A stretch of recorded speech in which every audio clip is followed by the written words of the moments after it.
Hey guys, it's Fire, and in this video, we're going to be taking a look at some of the new stages we're going to be playing on for the next Smash Brothers. In the trailer, there were a total of 12 to 14 stages that were shown, depending on how you count. So for this video, we'll be focusing on the 3DS stages. Let's take a look.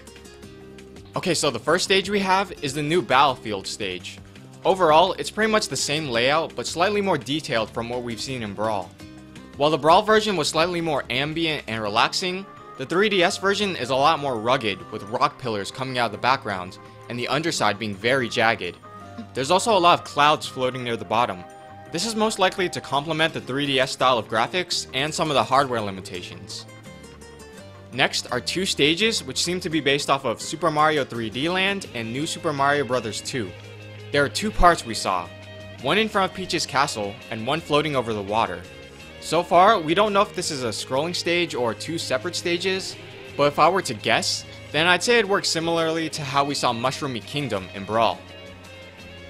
Here, we have the Gerudo Valley from The Legend of Zelda Ocarina of Time 3D. This one seems to be a pretty big stage with two main sections and the bridge connecting them. There's also a chance that the center bridge has the ability to collapse and that you'll fall in.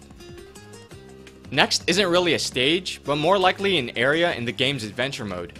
This one has 4 rotating platforms, as well as a couple smaller platforms near the bottom. Alright, so here we have the Spirit Train from The Legend of Zelda Spirit Tracks.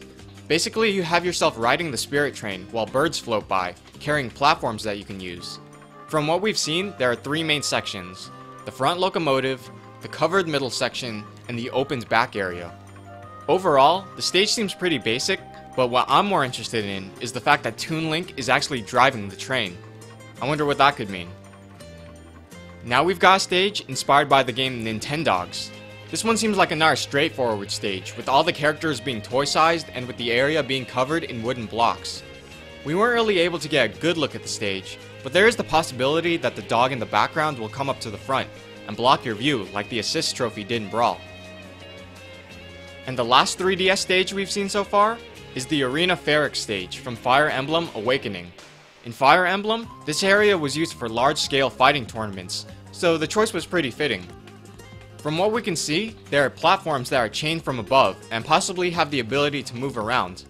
I also just really like the atmosphere of the stage, because it's actually built like an arena, so it's definitely a stage I'll be visiting a lot. Okay, so that's it for the 3DS stages. Be sure to check out our Wii U stage analysis, and subscribe to NinBuzz for more content. Thanks for watching. Until then guys, this is Fire, signing out.